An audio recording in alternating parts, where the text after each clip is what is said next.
નમસ્કાર વિદ્યાર્થી મિત્રો, સ્વાગત છે આપનું હેલ્થ એજ્યુ ફાઉન્ડેશનમાં। હું છું આપની સાથે નયન મકવાણા।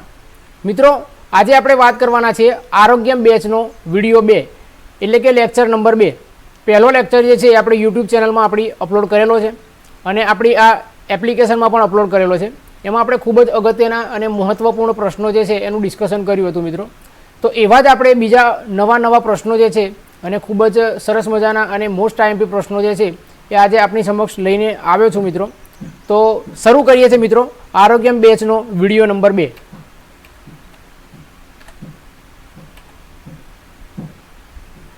જોઈએ છે પ્રશ્ન છે નીચેનામાંથી ટ્રાઇચુરા એ કયા કૃમિનું વૈજ્ઞાનિક નામ છે? અહીંયા કૃમિનું વૈજ્ઞાનિક નામ પૂછ્યું છે મિત્રો। આ કૃમિના વૈજ્ઞાનિક નામ જે છે ને મિત્રો ઘણી વખત પ્રશ્ન પરીક્ષામાં પૂછાતા હોય છે અવારનવાર। તો ઓપ્શન જોઈએ છે મિત્રો।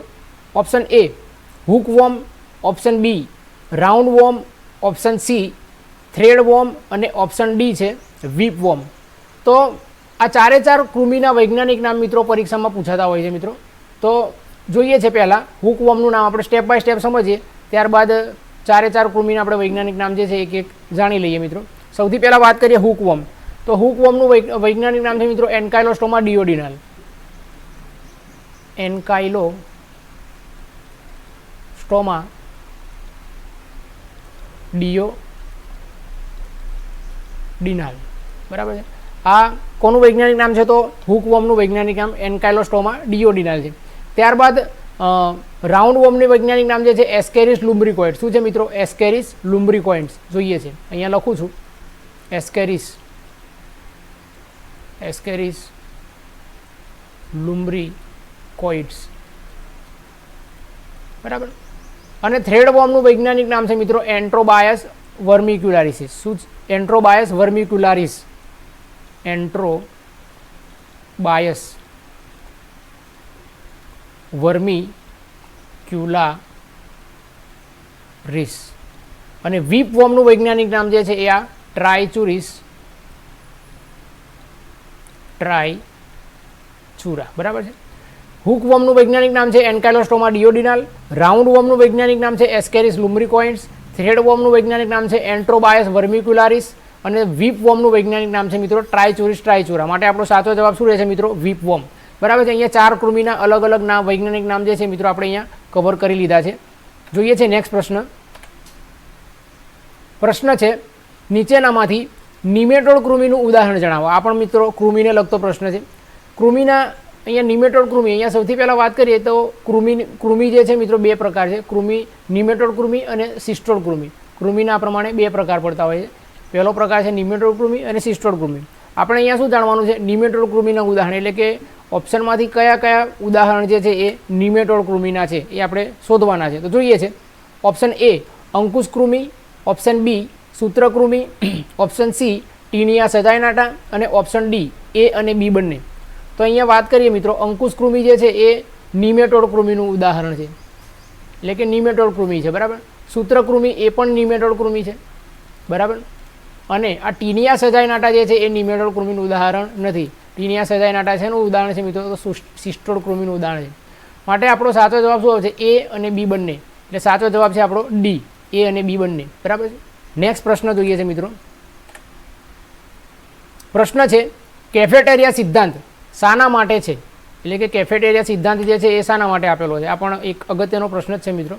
ઓપ્શન છે કુટુંબ નિયોજન પદ્ધતિ માટે, ઓપ્શન બી રોગોનો સિદ્ધાંત છે, ઓપ્શન સી રસીકરણ કરવા માટે અને ઓપ્શન ડી છે આપેલ તમામ। તો સૌથી પહેલાં અહીંયા આપણો આનો જવાબ જોઈએ કુટુંબ નિયોજન પદ્ધતિ માટે। આ જે કેફેટેરિયા સિદ્ધાંત જે છે એ કુટુંબ નિયોજન પદ્ધતિ માટે આપવામાં આવેલો સિદ્ધાંત છે। જોઈએ છે નેક્સ્ટ પ્રશ્ન મિત્રો। પ્રશ્ન છે કોપર ટી 350 ખાલી જગ્યા વર્ષ સુધી અસરકારક છે। આ જે કોપર ટી 350 જે છે એ કેટલા વર્ષ સુધી તેની અસરકારકતા રહે છે? તો જોઈએ છે ઓપ્શન છે ઓપ્શન એ 5 વર્ષ, ઓપ્શન બી 10 વર્ષ, ઓપ્શન સી 15 વર્ષ અને ઓપ્શન ડી 20 વર્ષ। તો આનો સાચો જવાબ શું આવશે મિત્રો? 5 વર્ષ। આ કોપર ટી 350 એ જે છે એની અસરકારકતા કેટલા વર્ષ સુધી રહે છે મિત્રો? 5 વર્ષ સુધી। ત્યારબાદ અહીંયા 10 વર્ષ પણ ઓપ્શન આપેલો છે, તો 10 વર્ષ વિશે જાણી લઈએ મિત્રો। તો બીજી પણ એક કોપર ટી આવે છે એનું નામ છે 380 એ, બરાબર છે। આ 380 એ જે છે એની અસરકારકતા કેટલા વર્ષ સુધી રહે છે મિત્રો? 10 વર્ષ સુધી રહે છે, બરાબર। કોપરટી 350 જે છે એ 5 વર્ષ સુધી, કોપરટી 380 એ જે છે એની અસરકારકતા 10 વર્ષ સુધી. અહીંયા કોપરટી વિશેના આપણે 2 પ્રશ્નો કવર કરી લીધા છે મિત્રો. જોઈએ છે નેક્સ્ટ પ્રશ્ન.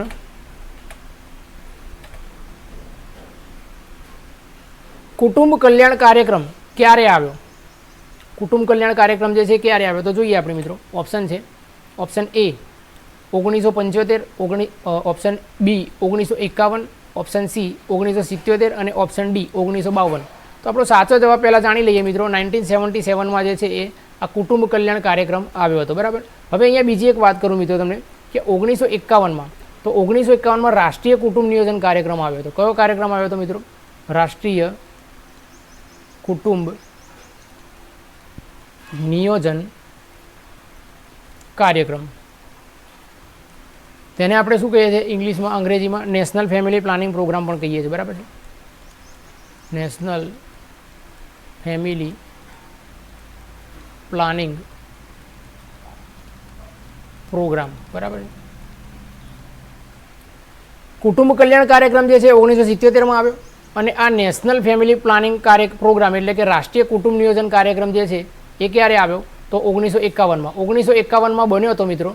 બરાબર. અને 1952માં તેને લોન્ચ કરવામાં આવ્યો હતો. બરાબર છે મિત્રો. આ 1952માં તેને લોન્ચ કરવામાં આવ્યો. અહીંયા કન્ફ્યુઝન પ્રશ્ન 1951 પણ ઓપ્શનમાં આપ્યો છે કન્ફ્યુઝ કરવા માટે, 1952 પણ તમને કન્ફ્યુઝ કરવા માટે ઓપ્શનમાં આપેલું છે. બરાબર છે. તો આપણો સાચો જવાબ છે અહીંયા 1977. જોઈએ છે નેક્સ્ટ પ્રશ્ન મિત્રો. પ્રશ્ન છે સ્માર્ટ સિટીમાં આવરેલી કેન્દ્રીય માળખાકીય બાબતોમાં નીચેનામાંથી કઈ બાબતોનો સમાવેશ થાય છે? એટલે કે સ્માર્ટ સિટીની અંદર કઈ કઈ બાબતોનો સમાવેશ થતો હોય છે, એટલે કે સ્માર્ટ સિટીમાં આવરેલી કઈ કઈ બાબતો જે છે એનો સમાવેશ કરવામાં આવતો હોય. તો કઈ કઈ બાબતોનો સમાવેશ સ્માર્ટ સિટીમાં થતો હોય આપણે એ જાણવાનું છે. સ્માર્ટ સિટી કેવી હોવી જોઈએ તો જોઈએ છે ઓપ્શન એ સુનિશ્ચિત વિદ્યુત પુરવઠો, એટલે કે શું એ સ્માર્ટ સિટીની અંદર સુનિશ્ચિત પુરવઠો હોવો જોઈએ. ત્યારબાદ બી સેનિટેશન કાર્ય થતું હોવું જોઈએ. ઓપ્શન સી છે સક્ષમ ઇન્ફોર્મેશનની બાબતો હોવી જોઈએ. ત્યારબાદ ઓપ્શન ડી છે ઉપરોક્ત તમામ. તો સૌથી પહેલાં અહીંયા વાત કરીએ મિત્રો સુનિશ્ચિત વિદ્યુત પુરવઠો એટલે શું? તો એવી સિટી કે જેની અંદર લાઇટ જે છે લાઇટ અથવા તો વીજળી વગેરેની સુવિધાઓ હોય. બરાબર છે, લાઇટ વીજળી. તો સ્માર્ટ સિટીની અંદર લાઇટ અને વીજળી વગેરેની સુવિધાઓ ના હોય તો એને સ્માર્ટ સિટી કહેવાશે? ના કહેવાય. માટે આપણો ઓપ્શન આપણો જવાબમાં આપણે આને ટીક કરી શકીએ. સ્માર્ટ સિટીની અંદર સુનિશ્ચિત વિદ્યુત પુરવઠો હોવો જોઈએ તો કે હા હોવો જોઈએ. ત્યારબાદ સેનિટેશન કાર્ય. તો સ્માર્ટ સિટીની અંદર સેનિટેશન કાર્ય જે છે સેનિટેશન કાર્ય એટલે કે આપણે સ્વચ્છતા બાબતના જેટલા પણ કાર્યો થતા હોય. બરાબર છે, એ કાર્યો કોર્પોરેશન જે કાર્ય કરતું હોય છે. બરાબર. તો એ શું કહેવાય એ બાબત હોવી જોઈએ. સેનિટેશન કાર્યની બાબતો હોવી જોઈએ. તો હા એનો પણ સમાવેશ થવો જોઈએ સ્માર્ટ સિટીની અંદર.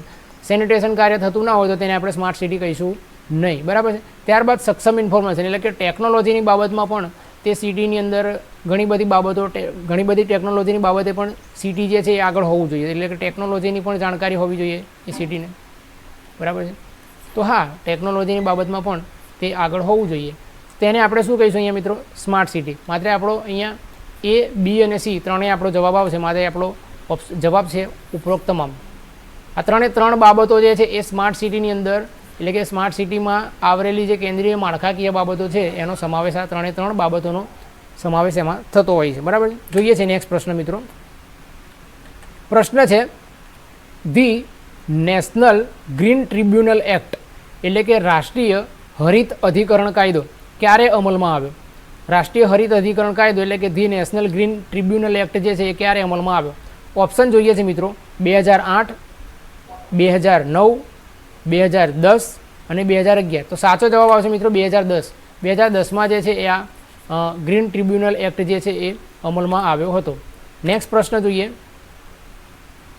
હવામાનની દ્રષ્ટિએ હાઇડ્રોમીટર એટલે શું? એટલે કે હવામાનની દ્રષ્ટિએ હાઇડ્રોમીટરને શું કહેવામાં આવે છે? ઓપ્શન છે એ આકાશી જળ, ઓપ્શન બી પ્રક્ષેપિત જળ, ઓપ્શન સી મૃત જળ અને ઓપ્શન ડી મિનરલ વોટર.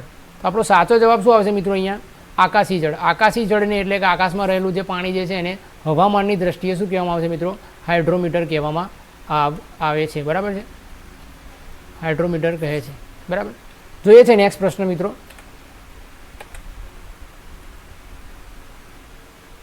નીચેનામાંથી કયા દેશમાં વરસાદનું પાણી એકમાત્ર સ્ત્રોત છે, એટલે કે એવો કયો દેશ છે કે જે દેશની અંદર ફક્ત એ દેશના જે દેશ જે છે એ ફક્ત ને ફક્ત વરસાદના પાણી ઉપર નિર્ભર છે, બરાબર છે. તો જોઈએ છે option A Cambodia, option B Gibraltar. આપણે સાચો જવાબ સુધી આપણે પહોંચી જઈએ મિત્રો. સાચો જવાબ છે આપણો જિબ્રાલ્ટર, કારણ કે આ બધાને આવડવો જ જોઈએ. આ પ્રશ્ન પણ એકાદ વખત પૂછાયેલો છે, બરાબર. જિબ્રાલ્ટર દેશ એકમાત્ર દેશ એવો છે કે જેમાં જે દેશ જે છે ફક્ત ને ફક્ત વરસાદના પાણી ઉપર જ નિર્ભર છે મિત્રો, બરાબર. જોઈએ છે નેક્સ્ટ પ્રશ્ન મિત્રો. પ્રશ્ન છે વરસાદના પાણીની લણણીને શું કહેવામાં આવે છે, એટલે કે વરસાદનું પાણી જે છે એની લણણી કરવામાં આવે તેને શું કહેવામાં આવે છે. ઓપ્શન છે ઓપ્શન બી, ઓપ્શન એ વોર્મ વિસ્ટર, option B harvesting, option C watering અને ઓપ્શન ડી છે વેન્સ્ટિંગ. તો સાચો જવાબ શું આવશે મિત્રો અહીંયા આપણો હાર્વેસ્ટિંગ. હાર્વેસ્ટિંગને શું કહેવામાં આવે છે, તો વરસાદના પાણીની લણણીને શું કહેવામાં આવે છે મિત્રો, હાર્વેસ્ટિંગ. નેક્સ્ટ પ્રશ્ન જોઈએ છે મિત્રો.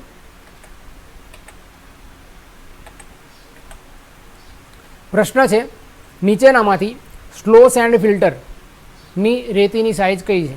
તો જોઈએ ઓપ્શન છે ઓપ્શન એ 0.5 થી 0.10 mm, ઓપ્શન બી 0.15 થી 0.30 mm, ઓપ્શન સી 1.0 થી 10.0 mm અને ઓપ્શન ડી 0.5 થી 1.0 mm. તો સાચો જવાબ મિત્રો આનો શું આવશે, ઓપ્શન બી 0.15 થી 0.30 mm જે છે એ સ્લો સેન્ડ ફિલ્ટરની રેતીની સાઇઝ છે, બરાબર છે મિત્રો. ત્યારબાદ અહીંયા એક બીજી પણ વાત કરી લઈએ. 0.5 થી 1.0 જે છે એ રેપિડ સેન્ડ ફિલ્ટરની રેતીની સાઇઝ છે. સ્લો સેન્ડ ફિલ્ટર અને રેપિડ સેન્ડ ફિલ્ટર જે છે એ એમાં અહીંયા 0.15 થી 0.30 mm જે છે એ સ્લો સેન્ડ ફિલ્ટરની રેતીની સાઇઝ છે અને 0.5 થી 1.0 mm જે છે એ રેપિડ સેન્ડ ફિલ્ટરની રેતીની સાઇઝ છે. જોઈએ છે નેક્સ્ટ પ્રશ્ન મિત્રો.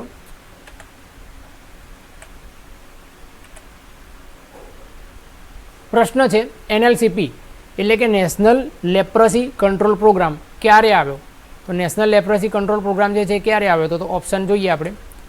Option A 1952, option B 1953, option C 1954 અને ઓપ્શન ડી 1955. તો આપણો સાચો જવાબ છે મિત્રો 1955.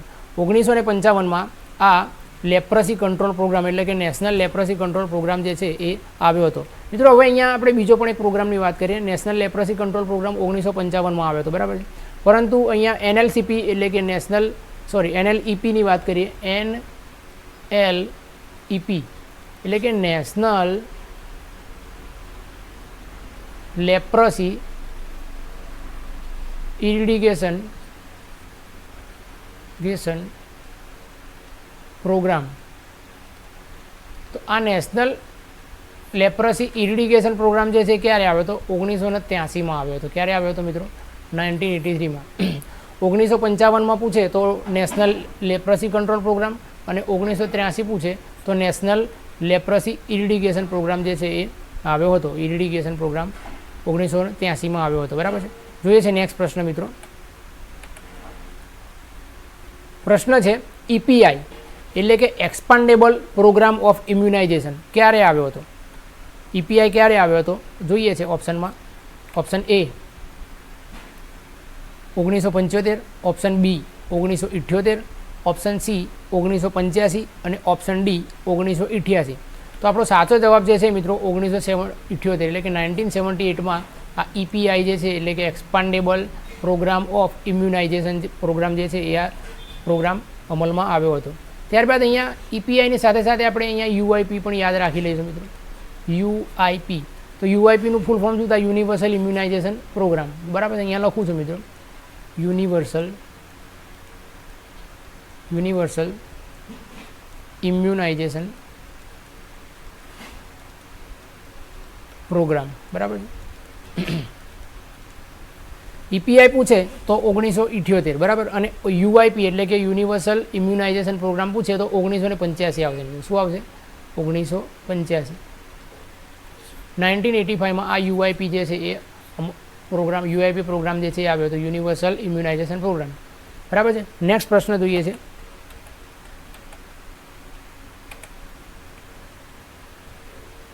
નીચેનામાંથી રજો દર્શનનું ઉદાહરણ કયું છે? તો સૌથી પહેલાં આપણે અહીંયા મિત્રો ઓપ્શન જોઈએ પહેલાં આપણે તમને જણાવી દઉં કે રજો દર્શન એટલે શું. તો રજો દર્શનનો અર્થ એ થાય કે સ્ત્રીઓમાં જે પહેલું માસિક સ્ત્રાવ આવે ને, પહેલું માસિક સ્ત્રાવ, તેને આપણે અહીંયા શું કહેવામાં આવતું હોય છે? રજો દર્શન કહેતા હોય છે. શું કહેતા હોય છે મિત્રો? રજો દર્શન. અને આ જે પહેલું માસિક સ્ત્રાવ જે છે એ 10 થી 13 વર્ષની ઉંમરે આવતું હોય છે. કેટલી ઉંમરે આવતું હોય છે? 10 થી 13 વર્ષની ઉંમરે શરૂ થતું હોય છે. બરાબર. તો અહીંયા આપણે બે પ્રશ્ન કવર કર્યા કે રજો દર્શન એટલે શું. તો રજો દર્શન એટલે કે સ્ત્રીઓમાં આવતું પહેલું માસિક સ્ત્રાવ, અને એ પહેલું માસિક સ્ત્રાવ જે છે એ 10 થી 13 વર્ષની ઉંમરે આવતું હોય છે, શરૂ થતું હોય છે. બરાબર છે મિત્રો. હવે અહીંયા પ્રશ્ન શું પૂછ્યો છે આપણને કે નીચેનામાંથી રજો દર્શનનું ઉદાહરણ કયું છે, એટલે કે રજો દર્શન શું, કોને રજો દર્શન કહેવા છે. રજો દર્શનનો અર્થ જાણ્યો, પરંતુ ઓપ્શન જોઈએ એટલે તમને પ્રશ્ન સમજમાં આવી જશે. બરાબર. મોનોપોઝ એ, મોનોપોઝ બી એમનોરિયા, ઓપ્શન સી મેન્નોરિયા અને ઓપ્શન ડી મિનાર્કી. તો અહીંયા સાચો જવાબ જે છે મિત્રો મિનાર્કી આવશે. મિનાર્કી એટલે કે રજો દર્શનને શું કહેવામાં આવે છે? મિનાર્કી પણ કહેવામાં આવે છે. પહેલી વાત કે રજો દર્શન એટલે શું, આપણે ત્રણ બાબત અહીંયા ધ્યાનમાં રાખવાની. સૌથી પહેલાં રજો દર્શન એટલે શું? તો રજો દર્શન એટલે સ્ત્રીઓમાં આવતું પહેલું રક્તસ્રાવ. બરાબર, માસિક સ્ત્રાવ, સોરી. રજો દર્શન એટલે સ્ત્રીઓમાં શરૂ થતું પહેલું માસિક સ્ત્રાવ, તેને આપણે રજો દર્શન કહીશું. અને રજો દર્શનને બીજું શું નામ આપવામાં આવ્યું છે? તો મિનાર્કી. બરાબર છે. તો આ પ્રશ્નનો સાચો જવાબ મિનાર્કી આવશે મિત્રો. બરાબર. અને રજો દર્શન એટલે કે મિનાર્કી જે છે સ્ત્રીઓમાં આવતું પહેલું માસિક સ્ત્રાવ જે છે એ 10 થી 13 વર્ષની ઉંમરે શરૂ થતું હોય છે. બરાબર. હવે અહીંયા મિત્રો અલગ અલગ ઓપ્શન આપ્યા છે. ઓપ્શન આપણે ડિસ્કશન કરીએ, આ ઇમ્પોર્ટન્ટ છે. મોનોપોઝની વાત કરીએ આપણે. મિનાર્કી એટલે કે રજો દર્શન એ તો જોઈ લીધું. બરાબર. પરંતુ અહીંયા મોનોપોઝની વાત કરીએ તો મોનોપોઝ એટલે શું? તો મોનોપોઝને જે પ્રમાણે અહીંયા રજો દર્શનને આપણે મિનાર્કી કીધું, એવી રીતે અહીંયા મોનોપોઝને શું કહેવામાં આવશે? રજો નિવૃત્તિ કહેવામાં આવશે. શું કહેવામાં આવશે મિત્રો? રજો નિવૃત્તિ. રજો નિવૃત્તિ એટલે શું? તો માસિક સ્ત્રાવ જે છે એ સ્ત્રીઓમાં આવતું માસિક સ્ત્રાવ જે છે એ બંધ થઈ જાય. શું થાય? અમુક ઉંમર થાય સ્ત્રીઓની એટલે માસિક સ્ત્રાવ જે છે એ બંધ થઈ જતું હોય છે. માસિક સ્ત્રાવ બંધ થઈ જાય. બરાબર. તો આ જે માસિક સ્ત્રાવ જે છે એ કેટલી ઉંમરે બંધ થઈ જાય? તો 45 સામાન્ય રીતે 45 થી 50 વર્ષની ઉંમરે આ જે માસિક સ્ત્રાવ જે છે એ અટકી જતું હોય છે, એટલે કે માસિક સ્ત્રાવ બંધ થઈ જતું હોય છે. બરાબર. એટલે કે અહીંયા મોનોપોઝનો અર્થ શું થાય? રજો નિવૃત્તિ. મોનોપોઝને આપણે રજો નિવૃત્તિ કહીશું. અને તેનો અર્થ શું થાય? તો માસિક સ્ત્રાવ જે છે એ બંધ થઈ જવું. બરાબર. અને કેટલા વર્ષની ઉંમરે માસિક સ્ત્રાવ બંધ થઈ જાય છે? તો 45 થી 50 વર્ષની ઉંમરે માસિક સ્ત્રાવ જે છે એ બંધ થઈ જતું હોય છે. ત્યારબાદ અહીંયા એમનોરિયાની વાત કરીએ તો એમનોરિયા જે છે એ માસિક સ્ત્રાવ જે છે એમાં માસિક આવે જ નહીં. કોઈ સ્ત્રીને માસિક આવતું જ ના હોય તેને આપણે શું કહીએ? અહીંયા માસિક ના આવે. બરાબર. તો તેને આપણે અહીંયા શું કહીશું મિત્રો? એમનોરિયા. એટલે કે સ્ત્રીને માસિક આવતું જ નથી, એને એમનોરિયા કહેવામાં આવે. બરાબર. ત્યારબાદ મેન્નોરિયા. તો વધારે પડતું માસિક જે સ્ત્રીઓને આવતું હોય તેને આપણે શું કહીએ છીએ? અહીંયા મેન્નોરિયા. આ બધી અલગ અલગ પરિસ્થિતિ છે મિત્રો. બરાબર. સ્ત્રીઓમાં જોવા મળતી અલગ અલગ પરિસ્થિતિ છે માસિક સ્ત્રાવને લગતી. વધારે પડતું માસિક આવે. શું થાય મિત્રો? એમાં વધારે પડતું માસિક આવે. આ અહીંયા 4 થી 5 પ્રશ્નો મિત્રો આપણા કવર થાય છે. મોનોપોઝ એટલે કે રજો નિવૃત્તિ. મોનોપોઝને રજો નિવૃત્તિ કહેવામાં આવે છે. મોનોપોઝનો અર્થ થાય માસિક સ્ત્રાવ બંધ થઈ જાય. અને ક્યારે બંધ થઈ જાય? તો 45 થી 50 વર્ષની ઉંમરે સ્ત્રીઓમાં માસિક સ્ત્રાવ જોવા મળતું નથી. ત્યારબાદ એમનોરિયા. તો એમનોરિયા જે છે એ માસિક આવતું જ ના હોય તેને આપણે શું કહીશું? અહીંયા એમનોરિયા. ત્યારબાદ અહીંયા મેન્નોરિયા. તો મેન્નોરિયાને આપણે શું કહીશું? વધારે પડતું જે માસિક સ્ત્રીઓમાં આવતું હોય તો તેને આપણે શું કહીશું? અહીંયા મેન્નોરિયા. તેવી પરિસ્થિતિને આપણે શું કહીશું? મેન્નોરિયા. અને મિનાર્કી એટલે શું? તો તમે જાણી લીધું. મિનાર્કીનો અર્થ થાય રજો નિવૃત્તિ, માફ કરજો, રજો દર્શન. અને રજો દર્શન જે છે એનો અર્થ શું થાય? તો પહેલું માસિક સ્ત્રાવ, સ્ત્રીઓમાં શરૂ થતું પહેલું માસિક સ્ત્રાવ જે 10 થી 13 વર્ષની ઉંમરે શરૂ થતું હોય છે. જોઈએ છે નેક્સ્ટ પ્રશ્ન મિત્રો. જો પ્રશ્નમાં આગળ વધીએ પહેલાં તમને જણાવી દઉં કે આ મારા સોશિયલ મીડિયા પ્લેટફોર્મ છે, જેને તમે હજી સુધી ફોલો ના કર્યા હોય તો ફોલો કરી લેજો. ટેલિગ્રામમાં આપણી હેલ્થ એજ્યુ ફાઉન્ડેશન ચેનલ છે. હેલ્થ એજ્યુ ફાઉન્ડેશન. હેલ્થ એજ્યુ ફાઉન્ડેશન આપણી ટેલિગ્રામમાં ચેનલ છે, જેની અંદર આપણે હેલ્થને રિલેટેડ જેટલી પણ અપડેટ્સ આવતી હોય છે, હેલ્થ કરંટ છે, ત્યારબાદ કરંટ અફેર છે, નિત્ય જે કોઈ પણ ડેલી કરંટ અફેર જેટલી પણ ઘટનાઓ ઘટતી હોય એની અપડેટ જે છે તમામે તમામ અપડેટ આપણે આ હેલ્થ એજ્યુ ફાઉન્ડેશન ટેલિગ્રામ ચેનલમાં આપણે તમને પ્રોવાઈડ કરતા હોઈએ છીએ. બરાબર. અલગ અલગ નવી ભરતીઓ વિશેની પણ માહિતી આપણે તમને આ ટેલિગ્રામ ચેનલમાં પ્રોવાઈડ કરતા હોય છે. આ ટેલિગ્રામ ચેનલની વાત થઈ. આ સિવાય આપણું એક ટેલિગ્રામ ગ્રુપ છે જેની અંદર તમારે કોઈ પણ પ્રશ્ન હોય તો તમે ત્યાં એ ચેટ બોક્સમાં તમે ચેટ કરીને તમે પૂછી શકો. તો એ ગ્રુપનું નામ છે HEF, બરાબર, એટલે કે હેલ્થ એજ્યુ ફાઉન્ડેશન. HEF લખશો, HEF MPHW FHW અને SI, બરાબર. આ આપણું ટેલિગ્રામ ગ્રુપનું નામ છે. એમાં પણ તમે જોડાઈ શકો છો મિત્રો, બરાબર છે. તેની આ તમામ લિંક જે છે મિત્રો આપણે ડિસ્ક્રિપ્શન બોક્સમાં આપેલી જ છે. ત્યારબાદ ઇન્સ્ટાગ્રામની વાત કરીએ તો ઇન્સ્ટાગ્રામમાં પણ આપણું હેલ્થ એજ્યુ ફાઉન્ડેશનનું પેજ છે. એમાં પણ આપણે અવારનવાર આવા ક્વિઝ વગેરે પ્રશ્નો વગેરે મૂકતા હોઈએ. એને પણ તમે જો હજી સુધી ફોલો ના કર્યા હોય તો ઇન્સ્ટાગ્રામ પેજને પણ તમે ફોલો કરી લો. યુટ્યુબ ચેનલ આપણી હેલ્થ એજ્યુ ફાઉન્ડેશન યુટ્યુબ ચેનલ પણ છે, જેનો આપણો પ્રથમ વિડીયો જે છે એ આપણે હેલ્થ એજ્યુ ફાઉન્ડેશન યુટ્યુબ ચેનલમાં તમે જોયો હતો. આ ચેનલને તમે સબસ્ક્રાઈબ ના કરી હોય તો ચેનલને પણ સબસ્ક્રાઈબ કરી દો, જેથી કરીને આપણે બીજા પણ આવી કોઈપણ પ્રકારની માહિતી હોય તમને યુટ્યુબ ચેનલના માધ્યમથી તમને પ્રોવાઈડ કરતા હોઈએ છીએ, બરાબર. ત્યારબાદ વોટ્સએપ અને ફેસબુક સાથે પણ અમે કનેક્ટેડ છીએ. એમાં પણ તમે અમારી સાથે કનેક્ટ થઈ શકો છો. અને આ આપણી એપ્લિકેશન છે હેલ્થ એજ્યુ ફાઉન્ડેશન, જે તમે ઓલરેડી ડાઉનલોડ કરેલી છે. જોઈએ છે નેક્સ્ટ પ્રશ્ન મિત્રો.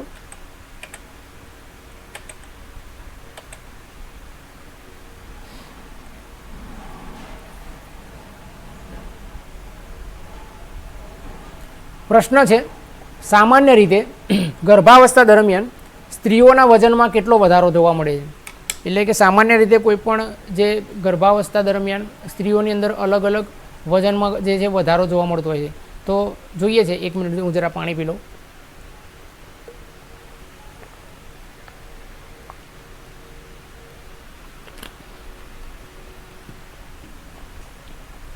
સામાન્ય રીતે ગર્ભાવસ્થા દરમિયાન સ્ત્રીઓના વજનમાં કેટલો વધારો જોવા મળે છે? એટલે કે ગર્ભાવસ્થા જ્યારે સ્ત્રી ગર્ભાવસ્થા ધારણ કરે ત્યારથી લઈને તો બાળકના જન્મ સુધી સ્ત્રીના વજનમાં અલગ અલગ પ્રકારના ચેન્જીસ આવતા હોય છે. તેમાંથી આ એક વજન વધારો થવો એ પણ એક ચેન્જીસ છે. તો જોઈએ છે ઓપ્શન કેટલો વજન વધારો થતો હોય છે. ઓપ્શન A 4 થી 5 કિલો, ઓપ્શન B 5 થી 7 કિલો, ઓપ્શન C 5 થી 9 કિલો અને ઓપ્શન D છે 9 થી 12 કિલો. તો આપણો સાચો જવાબ શું આવશે મિત્રો? અહીંયા ઓપ્શન D 9 થી 12 કિલો. કારણ કે 9 થી 12 કિલો જે છે સ્ત્રી જ્યારે સગર્ભાવસ્થા ધારણ કરે ત્યારથી તો બાળકના જન્મ સુધી આટલો વજન જે છે 9 થી 12 કિલો વજન જે છે એ સ્ત્રીનો વધતો હોય છે. નેક્સ્ટ પ્રશ્ન છે,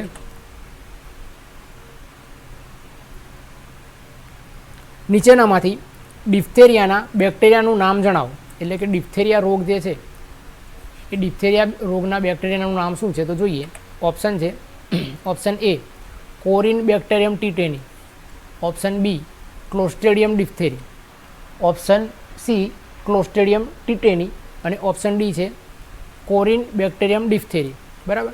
તો અહીંયા જો મિત્રો કન્ફ્યુઝ કરવાવાળી વાત છે. અહીંયા કોરિન બેક્ટેરિયમ ટીટેની અને કોરિન બેક્ટેરિયમ ડિફ્થેરી, ટીટેની અને ડિફ્થેરી આ બે બાબત જે છે તમને કન્ફ્યુઝ કરતી હતી. ત્યારબાદ અહીંયા ક્લોસ્ટ્રિડિયમ ડિફ્થેરી, બરાબર. તો આપણો સાચો જવાબ શું છે મિત્રો?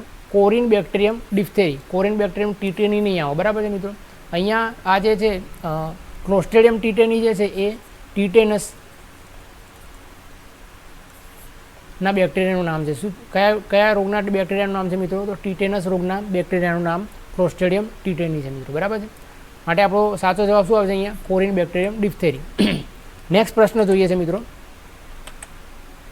પ્રશ્ન છે, બાયોમેડિકલ વેસ્ટ વ્યવસ્થાપન અને સંચાલન નિયમ ક્યારે અમલમાં આવ્યો? એટલે કે BMWની અહીંયા વાત કરી છે, બરાબર મિત્રો. બાયોમેડિકલ વેસ્ટ વ્યવસ્થાપન અને સંચાલન નિયમ જે છે એ ક્યારે અમલમાં આવ્યો? ઓપ્શન છે A 1995, ઓપ્શન B 1996, અહીંયા 996 છે, 1996 લખેલા છે આપણે, 1996, C 1997 અને D 1998. આ મિત્રો પ્રશ્ન બધાને આવડવો જોઈએ, સામાન્ય પ્રશ્ન છે. આ BMW વ્યવસ્થાપન સંચાલન નિયમ જે છે એ 1998માં એટલે કે 1998માં આવ્યો હતો. તારીખની વાત કરીએ મિત્રો તો અહીંયા 20 જુલાઈ 1998માં આવ્યો હતો. અને એમાં સુધારાની વાત કરીએ મિત્રો, સુધારો જે છે એ 2016માં આવ્યો હતો, બરાબર છે. આટલું યાદ રાખવાનું. આ જુલાઈ કદાચ 20 જુલાઈ કદાચ પૂછાય તો આપણને યાદ હોવું જોઈએ. 1998માં 20 જુલાઈ 1998ના દિવસે આમાં આ જે છે સંચાલન નિયમ જે છે અમલમાં આવ્યો હતો અને એમાં સુધારો જે છે એ 2016માં થયો હતો. જોઈએ છે નેક્સ્ટ પ્રશ્ન મિત્રો. પ્રશ્ન છે, હોસ્પિટલના લોહીના ડાઘવાળા કપડાને વિસંક્રમણ કરવા માટે 1 લીટર પાણીમાં કેટલો બ્લીચિંગ પાવડર નાખવો પડે? એટલે કે હોસ્પિટલની અંદર અલગ અલગ દર્દીઓ જે છે એ દર્દીઓના કપડાં જે છે એ લોહીના ડાઘવાળા કપડાં થતા હોય છે, અથવા તો દર્દીના બેડ ઉપર જે બિછાયેલી ચાદર જે હોય એ ચાદર વગેરે પણ લોહીના ડાઘથી શું છે સંક્રમિત થતી હોય છે. શું થતી હોય છે મિત્રો? સંક્રમિત. તો એ સંક્રમિત થયેલા જેટલા પણ લોહીના ડાઘવાળા કપડાં જે છે એ લોહીના ડાઘવાળા કપડાને સંક્રમિત કપડાને વિસંક્રમણ કરવા માટે, એટલે કે તેને જંતુમુક્ત કરવા માટે 1 લીટર પાણીમાં કેટલો બ્લીચિંગ પાવડર નાખવો જોઈએ? એટલે કે 1 લીટર પાણીની અંદર આપણે કેટલો બ્લીચિંગ પાવડર નાખવો જોઈએ તે કપડાને જંતુમુક્ત વિસંક્રમણ કરવા માટે? જોઈએ છે option A 5 gram, option B 8 gram, option C 14 gram, option D 20 gram. કેટલા ગ્રામ મિત્રો અહીંયા પાવડર નાખવો જોઈએ? તો સાચો જવાબ છે મિત્રો 14 ગ્રામ. 14 ગ્રામ જે છે એ હોસ્પિટલના ડાઘવાળા જે કપડાં જે છે એ 14 ગ્રામ 1 લીટર પાણીમાં 14 ગ્રામ બ્લીચિંગ પાવડર નાખી અને તેમાં તેને અડધો કલાક સુધી આપણે શું કહેવાય બ્લીચિંગ પાવડરમાં તેને ડૂબાડી રાખતા હોય છે. શું કરતા હોય છે મિત્રો? અડધો કલાક. અહીંયા આ પણ કદાચ પૂછાઈ શકે. અડધો કલાક સુધી તે કપડાને આ બ્લીચિંગ પાવડરના પાણીમાં ડૂબાડી રાખતા હોઈએ છીએ, બરાબર. અક્ષર મિત્રો મારા થોડા ખરાબ છે, હું પ્રયત્ન કરીશ કે જેમ બને એમ થોડા વિશેષ પ્રયત્ન કરીશ કે થોડા હેન્ડરાઇટિંગ જે છે મારા થોડા સુધરે, બરાબર છે. નેક્સ્ટ પ્રશ્ન છે મિત્રો, prevention of food adulteration act ક્યારે આવ્યો? Prevention of food adulteration act ક્યારે આવ્યો? ઓપ્શન છે option A 1953, option B 1954, option C 1955 અને ઓપ્શન ડી 1957. તો આપણો સાચો જવાબ જે છે મિત્રો 1954, 1954માં prevention of food and adulteration act જે છે એ અમલમાં આવ્યો હતો. નેક્સ્ટ પ્રશ્ન જોઈએ મિત્રો, નીચેનામાંથી કઈ પદ્ધતિ કૃત્રિમ વેન્ટિલેશનની છે?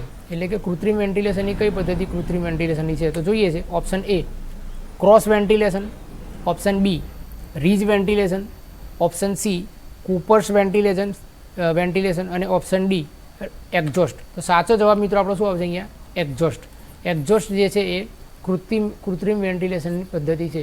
ત્યારબાદ આ બધી ક્રોસ વેન્ટિલેશન, રીજ વેન્ટિલેશન અને કૂપર્સ વેન્ટિલેશન આ તમામે તમામ કેવી છે મિત્રો? આ ત્રણે ત્રણ. તો આ ત્રણે ત્રણ જે છે એ મિત્રો કુદરતી છે. કેવી છે? કુદરતી. કુદરતી રીતે ઘરની અંદર ઓરડાની અંદર હવા જે છે એ પ્રવેશ કરતી હોય છે, બરાબર છે મિત્રો.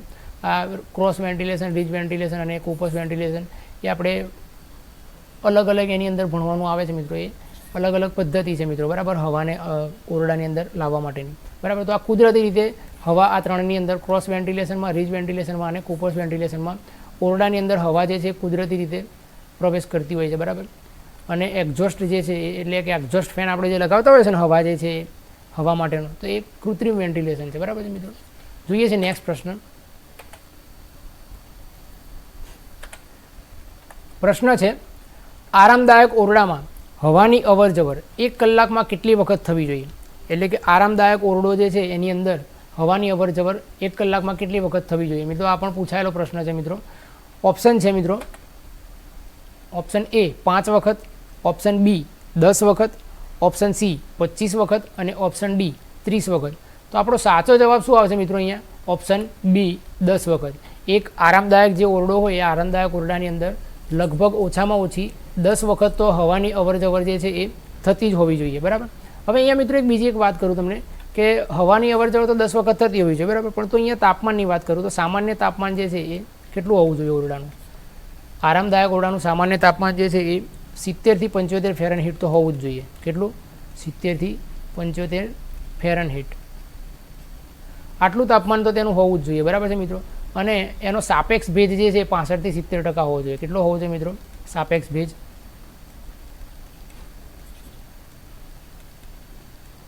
65 થી 70%, બરાબર છે. આરામદાયક ઓરડાની અંદર હવાનું અવર જવર 10 વખત થતું હોવું જોઈએ, ઓછામાં ઓછું 10 વખત તો થતું જ હોવું જોઈએ. ત્યારબાદ તેનું તાપમાનની વાત કરીએ તો 70 થી 75 ફેરનહીટ તેની અંદર તાપમાન હોવું જોઈએ અને એનો સાપેક્ષ ભેજ જે છે એ 65 થી 70% હોવો જોઈએ. આ પ્રશ્ન પણ કદાચ પૂછાઈ શકે છે મિત્રો, એટલે આપણે એ પણ અહીંયા જોઈ લીધું. જોઈએ છે નેક્સ્ટ પ્રશ્ન મિત્રો. હવે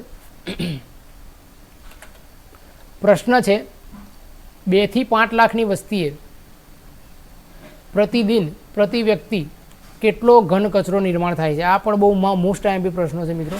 2 થી 5 લાખની વસ્તીએ પ્રતિદિન પ્રતિ વ્યક્તિ કેટલો ઘન કચરો નિર્માણ કરે છે, એટલે કે કેટલો કચરો નિર્માણ કરતું હોય છે મિત્રો.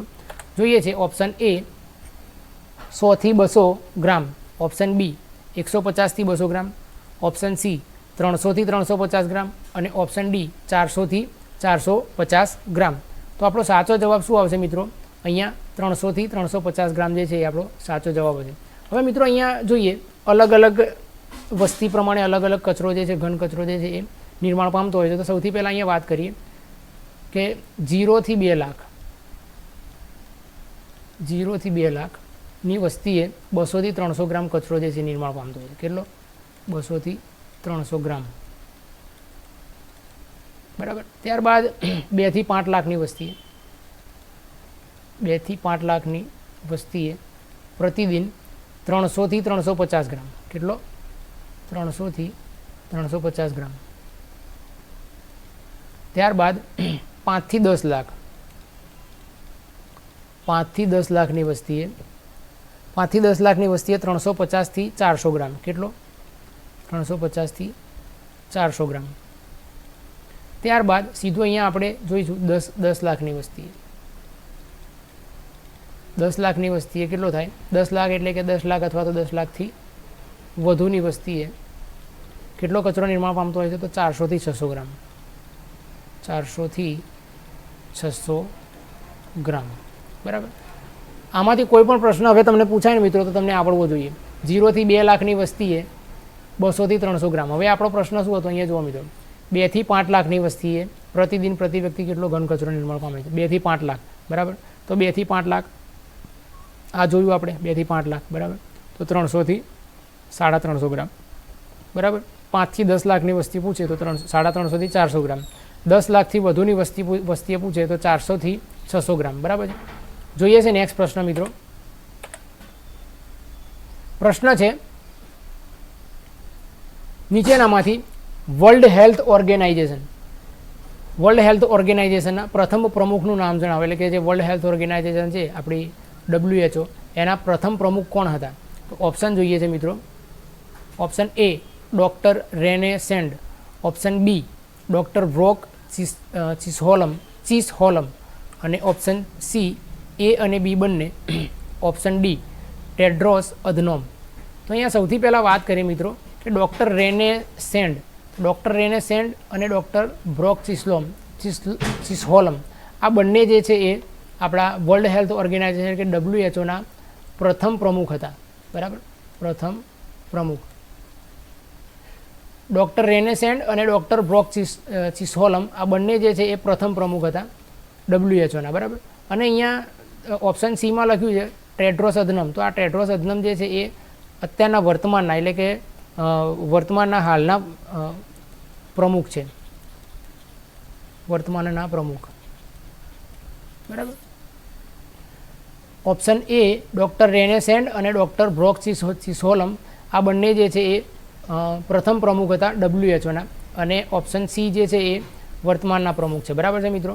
ટેડ્રોસ અધનમ માટે આપણો સાચો જવાબ શું આવશે મિત્રો? અહીંયા ડી એ અને બી બંને, એટલે કે એ અને બી બંને જે છે એ આપણા WHOના પ્રથમ પ્રમુખ હતા. નેક્સ્ટ પ્રશ્ન જોઈએ છે મિત્રો. ઘર માખીના લાર્વાને શું કહેવામાં આવે છે? તો અલગ અલગ અહીંયા લાર્વા મિત્રો, લાર્વાના ઓપ્શન આપેલા છે મિત્રો. એટલે કે ઘર માખીના જે લાર્વા હોય એ લાર્વાને શું કહે છે? તો ઓપ્શન જોઈએ છે મિત્રો. Option A tadpole, option B zygote, option C myiasis અને ઓપ્શન ડી મેગોટ. તો સૌથી પહેલાં આપણો સાચો જવાબ શું છે મિત્રો? અહીંયા સાચો જવાબ આવશે આપણો ટેડપોલ. શું જવાબ આવશે મિત્રો? માફ કરજો, મેગોટ. મેગોટ જે છે એ ઘર માખીના શું કહેવાય? લાર્વાને મેગોટ કહેવામાં આવે છે. ઘર માખીના લાર્વાને શું કહેવામાં આવે છે મિત્રો? અહીંયા મેગોટ કહેવામાં આવે છે. અહીંયા સ્ટેપ બાય સ્ટેપ સમજીએ. ટેડપોલ, તો ટેડપોલ એ જે છે એ દેડકાના લાર્વાને કહેવામાં આવે છે. શું કહેવામાં આવે છે? કોના લાર્વાને કહેવામાં આવે છે? દેડકાના લાર્વાને. દેડકાના લાર્વાને આપણે અહીંયા ટેડપોલ કહેવામાં આવે. ત્યારબાદ જાયગોટ જે છે એ, તો જાયગોટ જે માનવના લાર્વા હોય માનવના લાર્વા. માનવના લાર્વાને શું કહેવામાં આવે છે મિત્રો? જાયગોટ કહેવામાં આવે. અને માયાસિસ જે છે એ ઘરમાખીના લાર્વાથી થતી બીમારી છે. શું છે મિત્રો? ઘરમાખીના લાર્વાથી થતી આ એક પ્રકારની બીમારી છે. જે આ ઘરમાખી જે છે એ ઘરમાખીના લાર્વા જે છે એ લાર્વાથી થતી બીમારી છે મિત્રો, બરાબર.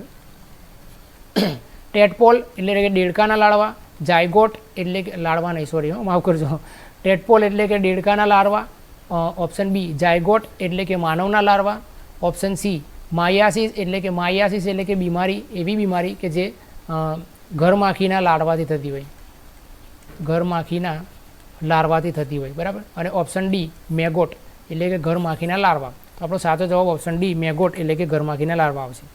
જોઈએ છે નેક્સ્ટ પ્રશ્ન મિત્રો. પ્રશ્ન છે કાલા આજાર રોગની વાહક મરુમક્ષિકાનું વૈજ્ઞાનિક નામ જણાવો. એટલે કાલા આજાર રોગની જે વાહક જે છે મરુમક્ષિકા, એનું વૈજ્ઞાનિક નામ શું છે? એટલે કે કાલા આજાર જે રોગનું વાહક જે છે મરુમક્ષિકા, એ મરુમક્ષિકાનું વૈજ્ઞાનિક નામ શું છે? તો જોઈએ. ઓપ્શન છે sandfly, option B phlebotomus, option C A અને બી બંને, અને ઓપ્શન ડી એક પણ નહીં. તો આપણો સાચો જવાબ શું આવશે મિત્રો? એ અને બી. આ કાલા આજારની જે વાહક મરુમક્ષિકા જે છે, મરુમક્ષિકાને આપણે સેન્ડ ફ્લાય પણ કહેતા હોઈએ છીએ ને, એને તેને ફ્લેબેટોમસ પણ કહેતા હોઈએ છીએ, બરાબર. માટે આપણો સાચો જવાબ આવશે એક પણ નહીં, સોરી માફ કરજો, ઓપ્શન સી એ અને બી બંને. અહીંયા પણ જવાબ ટીક કરવામાં થોડી ભૂલ થઈ છે મિત્રો, બરાબર. સાચો જવાબ આપણો સી આવશે મિત્રો, બરાબર. જોઈએ છે નેક્સ્ટ પ્રશ્ન મિત્રો. પ્રશ્ન છે નીચેનામાંથી કયા સંધિપાદનો મચ્છરમાં સમાવેશ થાય છે? એટલે કે કયો સંધિપાદ જે છે એ મચ્છર છે, બરાબર. અલગ અલગ સંધિપાદ પ્રાણીઓના નામ આપેલા છે, એમાંથી કયો સંધિપાદ મચ્છર છે? મચ્છરને આપણે ઓળખવાનો છે. ઓપ્શન એ ફાઇલોમા, option B polyplax, option C xenopsylla અને ઓપ્શન ડી હોમોગોગસ. તો સૌથી પહેલાં અહીંયા મિત્રો વાત કરીએ કે ફાઇલોમા. તો ફાઇલોમા એટલે શું? તો ફાઇલોમા એટલે કિલની. ફાઇલોમા એટલે શું મિત્રો? ફાઇલોમા એટલે કિલની. અને ઓપ્શન બી પોલીપ્લેક્સ. તો પોલીપ્લેક્સ એટલે શું? તો જૂ હોય ને, એ જૂને આપણે શું કહેતા હોય છે? પોલીપ્લેક્સ કહેતા હોય છે. અને જેનોપ્સિલા. તો જેનોપ્સિલા એટલે શું? તો ચાંચડ. ચાંચડને શું કહેવામાં આવતું હોય છે મિત્રો? જેનોપ્સિલા, બરાબર. ત્યારબાદ બચ્યો કોણ? હોમોગોગસ. તો હોમોગોગસને શું કહેવામાં આવે છે? મચ્છર.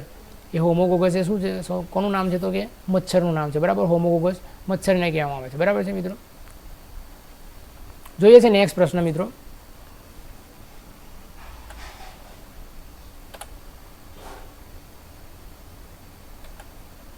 પ્રશ્ન છે રિફ્ટ વેલી ફીવર રોગના સંક્રમણનો સ્ત્રોત કયો છે? એટલે કે રિફ્ટ વેલી ફીવર જે છે એ રોગ શાના સંક્રમણના કારણે થતો હોય છે?